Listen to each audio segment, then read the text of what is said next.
سر یہ بتائیے گا کہ یہ جو لوگ پروپیگنڈا کر رہے ہیں، کیا برطانیہ کا قانون ان پہ گرفت ڈال سکتا ہے؟ کیونکہ یہ پروپیگنڈا برطانیہ کے خلاف نہیں کر رہے، مگر برطانیہ کی سرزمین کو استعمال کرتے ہوئے کسی اور ملک یعنی پاکستان جو ان کا ہوم کنٹری ہے اس کے خلاف پروپیگنڈا کر رہے ہیں، تو کیا ان لوگوں کی پکڑ ہو سکے گی برطانوی قانون کے مطابق؟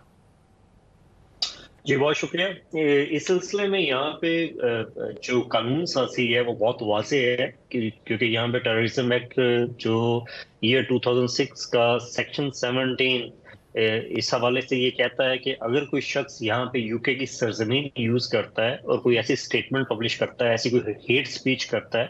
جس کے نتیجے میں دنیا کے کسی اور کونے میں انسائٹمنٹ ہوتی ہے، کوئی وائلنس ہوتی ہے، جس کی وجہ سے کوئی کسی کی پراپرٹی ڈیمیج ہوتی ہے یا کسی کی جان کو خطرہ لاحق ہو سکتا ہے، تو اس کے حوالے سے اس شخص کو اریسٹ کیا جا سکتا ہے، اس کو 15 سال تک کی سزا دی جا سکتی ہے۔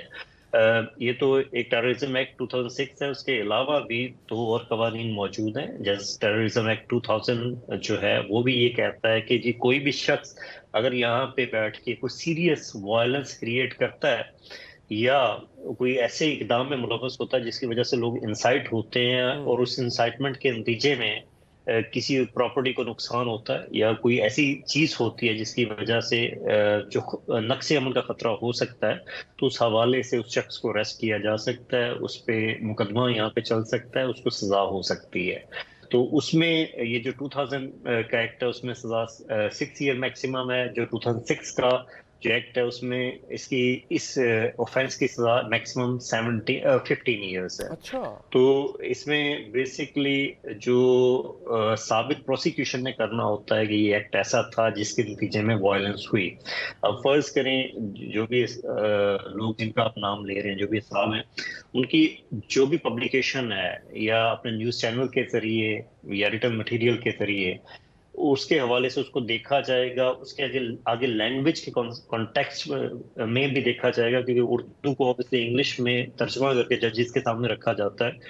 کہ ایسی جو لینگویج یوز کی گئی جس کی وجہ سے پاکستان میں انسائٹمنٹ ہوئی اور اس کی وجہ سے وائلنس بھی ہوئی، اس کی وجہ سے ڈیمیج بھی ہوا پراپرٹیز کو، تو اگر یہ پروف ہوتا ہے کورٹ میں تو جو کورٹ آف لا ہے وہ اس حوالے سے ایکشن لے سکتا ہے، اس حوالے سے اس شخص کو گلٹی قرار دے سکتا ہے۔ بٹ یہ کافی لانگ پروسیجر ہوتا ہے، ایسے مقدمات میں 1 سال سے 1.5 سال کا عرصہ لگ جاتا ہے۔ اس میں پہلے یہ ہوتا ہے جیسے ہی کچھ شخص چارج ہوتا ہے تو نارملی اس کو بیل مل جاتی ہے۔ بیل ملنے کے بعد پولیس کا یہ کام ہوتا ہے کہ اس نے اس شخص کو چارج کرنا ہوتا ہے۔ اگر پروسیکیوشن اس کو چارج کر دیتی ہے تو آگے کورٹ میں مقدمہ چلتا ہے، اگر چارج نہیں کرتی تو مقدمہ آگے کورٹ میں نہیں جاتا۔ تو اگلا جو سٹیپ ہوگا وہ یہ ہوگا کہ جو لوگ گرفتار ہوئے ہیں، جو شخص گرفتار ہوا ہے یہاں سے، اس کو چارج کیا جاتا ہے یا نہیں، جو ایک پوائنٹ ہوگا جس کی بیس پہ آگے دیکھا جا سکتا ہے کہ مقدمے کی نوعیت کیا ہو سکتی ہے۔ اچھا بیرسٹر صاحب، اگر یہ اسٹیبلش ہو جاتا ہے کہ یہ کوئی بھی شخص جو ہے وہ یہاں بیٹھ کے وائلنس انسائٹ کر رہا تھا، تو اس کو اگر پاکستان منتقل کرنا ہو، پاکستان ڈیمانڈ کرے کہ یہ ہمیں ریکوائرڈ ہے، آدمی ہمیں مطلوب ہے، تو کوئی ایکسٹریڈیشن ٹریٹی ہے؟ کیا کوئی ایسا معاہدہ ہے جس میں قیدیوں کو منتقلی ہو سکے؟ دیکھیں، پاکستان میں جو پریویس گورنمنٹ جو حکومت تھی اس کے دور میں ایک کانٹریکٹ، ایک معاہدہ ضرور ہوا تھا، لیکن وہ ایکسٹریم کرمنلز کے لیے تھا۔ یہ جو ہے یہ اس میں بیسیکلی یو کے جو برٹش کورٹس ہیں وہ پہلے دیکھیں گی، اگر تو وہ ایکٹ یہاں سے سرزد ہوا ہے تو موسٹ پروبیبلی اس کو بڑا مشکل ہوگا ایکسٹراڈائٹ کرنا پاکستان میں۔ ہاں، پاکستان میں اگر کوئی مقدمہ ہے تو پاکستان اس کے حوالے سے ریڈ نوٹسز کا وہ پورا ایک لیتے ہوئے راستہ اس شخص کی حوالگی کا مطالبہ کر سکتا ہے، جو کہ ایک بڑا لانگ پروسیجر ہے۔ اس میں پاسبلٹیز بہت کم ہوتی ہیں کیونکہ انٹرنیشنلی پاکستان میں جو ادارے ہیں وہ کورٹس پہ بہت زیادہ اس وجہ سے ٹرسٹ نہیں کرتے کہ ہو سکتا ہے یہ پولیٹیکلی موٹیویٹڈ کوئی کیس نہ ہو۔ تو وہ جو حوالگی والا یا ایکسٹریڈیشن والا معاملہ آپ بتا رہے ہیں وہ میرا خیال ہے کافی مشکل ہوگا اس کیس میں۔ اچھا ٹھیک ہے، بیرسٹر صاحب آپ کا بہت بہت شکریہ سر، آپ نے ہمارے پروگرام کے لیے وقت نکالا۔